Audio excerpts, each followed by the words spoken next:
Imagina caminar por las calles seguras de San José mientras a pocos cientos de kilómetros, países como El Salvador y Honduras luchan contra algunas de las tasas de homicidio más altas del mundo.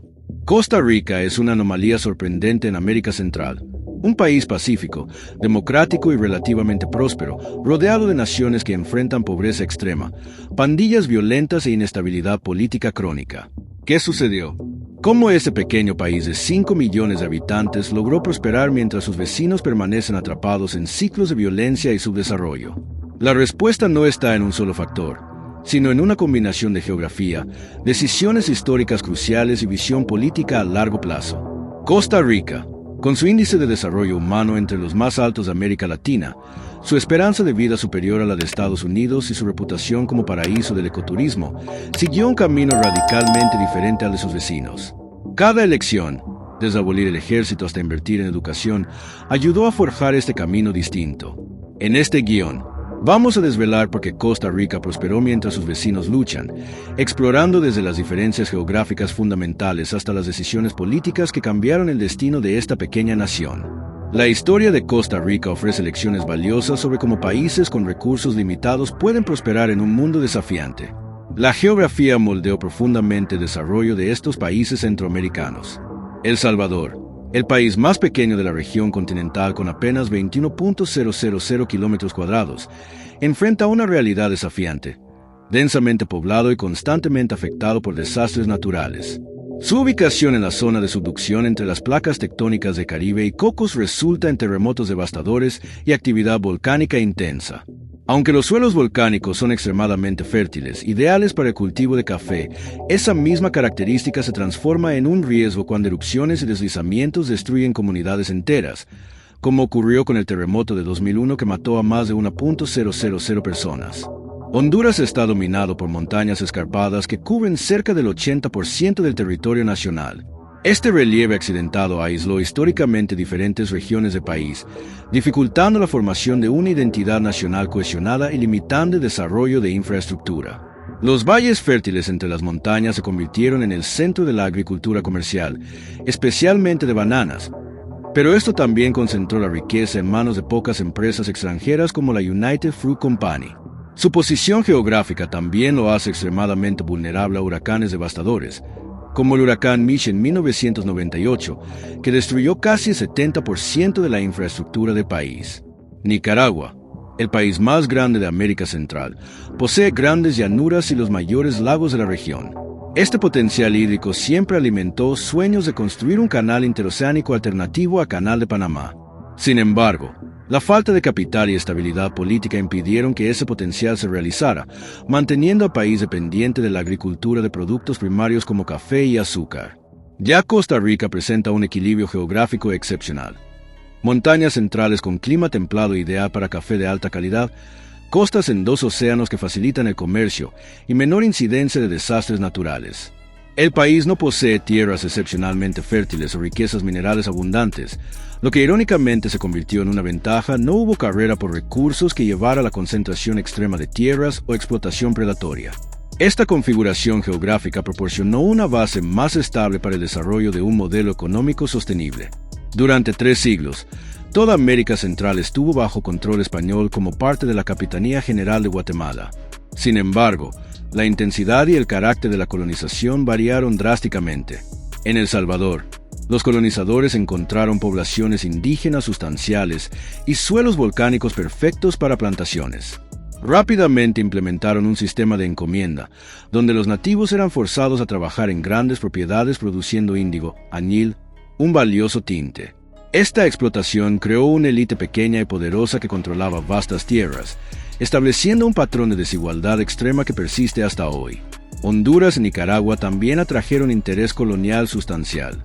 En Honduras, el descubrimiento de plata en las regiones montañosas llevó a la creación de asentamientos mineros y al uso de trabajo forzado. En Nicaragua, las llanuras fértiles y los grandes lagos atrajeron a colonizadores que establecieron grandes propiedades. Las élites formadas en estos países durante el periodo colonial se atrincheraron en el poder y establecieron instituciones extractivas que beneficiaban solo a una pequeña parte de la población. En marcado contraste, Costa Rica era considerada la provincia más pobre y miserable del Imperio Español en América. Sin grandes poblaciones indígenas para trabajo forzado, ni oro o plata evidentes, el territorio atrajo a pocos colonizadores. Los españoles que se establecieron allí fueron forzados a trabajar sus propias tierras en propiedades relativamente pequeñas, creando una sociedad de pequeños propietarios. Esta pobreza colonial irónicamente plantó las semillas para una sociedad más igualitaria, pues la ausencia de grandes riquezas evitó la formación de élites extractivas poderosas. Esta diferencia fundamental en la estructura social colonial tuvo consecuencias duraderas. Mientras El Salvador, Honduras y Nicaragua emergieron de la colonización con profundas divisiones sociales y económicas, Costa Rica desarrolló una cultura política más participativa y una distribución de tierras más equitativa. Cuando el café fue introducido en el siglo XIX, se convirtió principalmente en un cultivo de pequeños propietarios en Costa Rica, en contraste con las grandes plantaciones controladas por oligarquías en los países vecinos. Cuando la independencia llegó en 1821, América Central intentó un experimento ambicioso, la unificación de toda la región en la República Federal de América Central. Este proyecto, inspirado en el modelo de Estados Unidos, buscaba crear una nación fuerte y unificada. Sin embargo, tensiones profundas dividieron la federación desde el inicio. Las élites de Ciudad de Guatemala intentaban mantener su hegemonía sobre las provincias, mientras liberales y conservadores libraban batallas ideológicas. En 1841, tras una década de guerra civil intermitente, la federación se fragmentó definitivamente en naciones separadas. El colapso de la federación tuvo consecuencias dramáticas. En El Salvador, Honduras y Nicaragua, la inestabilidad política se volvió endémica, con revueltas frecuentes y gobiernos efímeros. Sin instituciones fuertes, el poder frecuentemente caía en manos de caudillos militares. En Honduras, más de 300 revueltas armadas ocurrieron entre 1821 y 1981. En Nicaragua, la intervención de Estados Unidos comenzó ya en 1850, seguida por la ocupación del aventurero americano William Walker, que llegó a declararse presidente del país.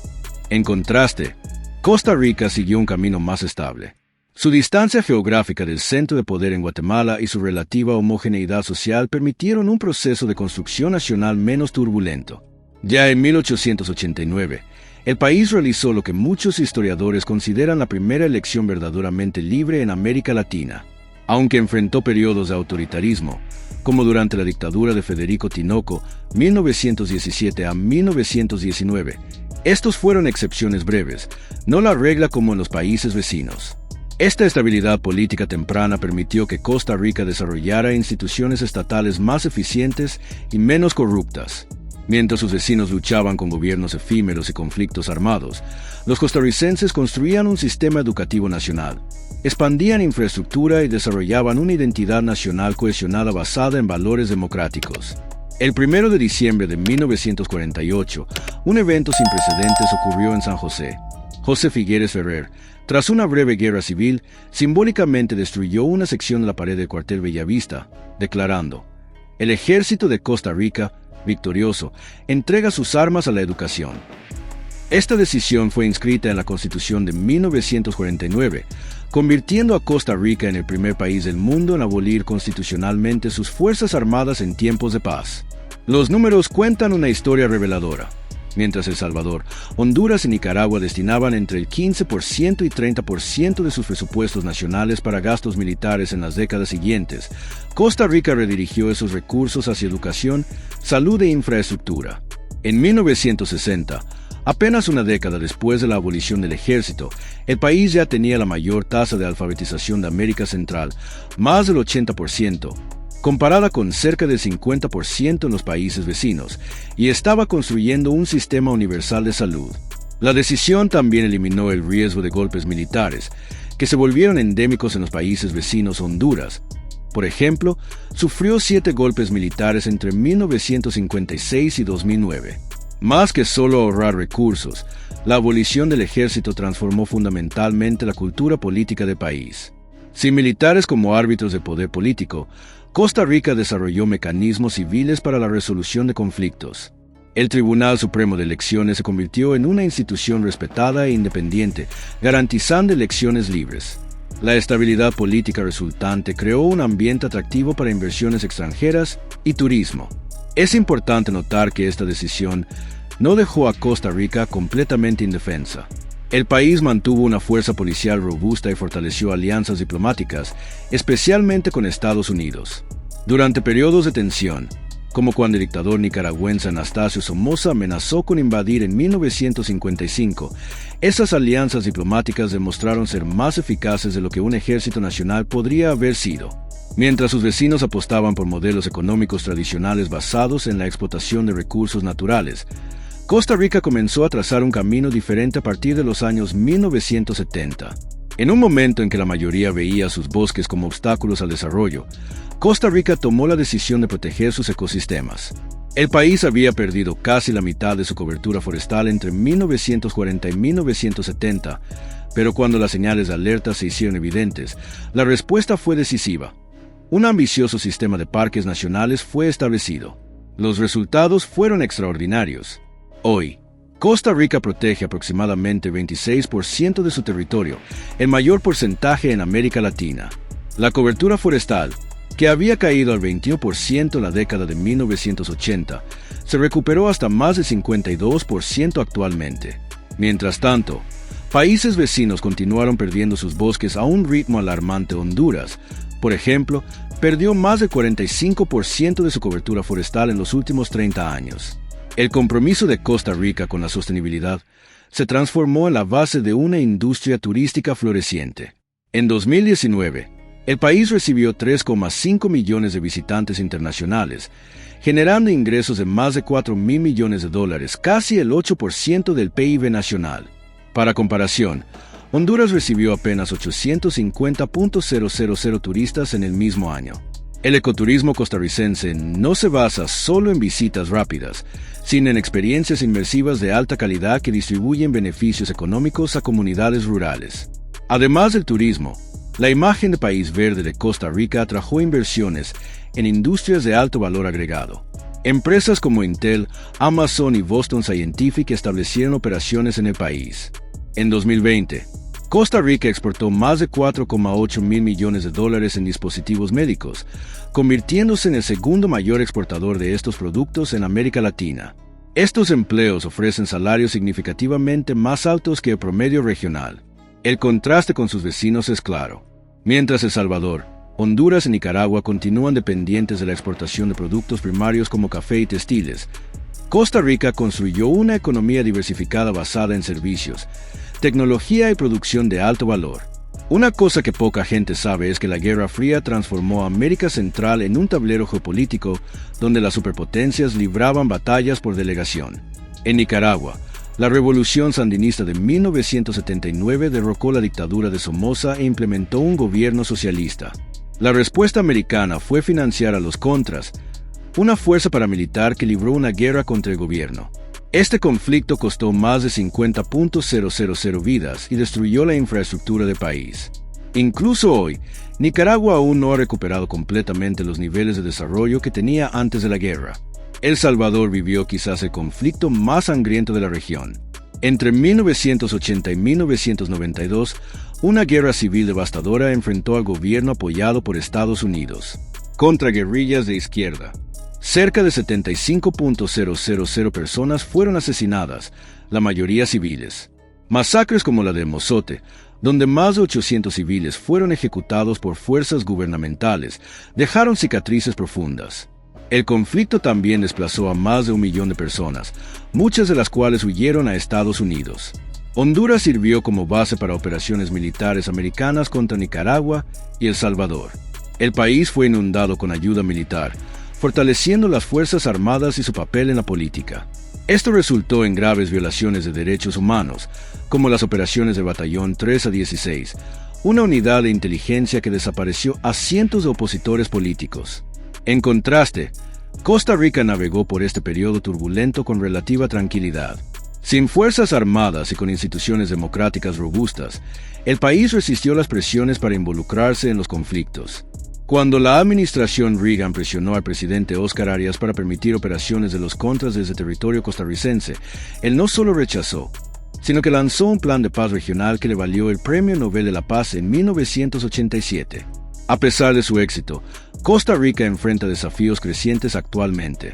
El más apremiante es la desigualdad, un fenómeno relativamente nuevo para un país orgulloso de su clase media. El índice de Gini aumentó en las últimas 2 décadas. Esta tendencia está ligada a la naturaleza dual de la economía. Mientras sectores como tecnología y turismo prosperan con altos salarios, trabajadores en sectores tradicionales se quedan atrás. En áreas rurales alejadas de los polos turísticos, bolsones de pobreza persisten.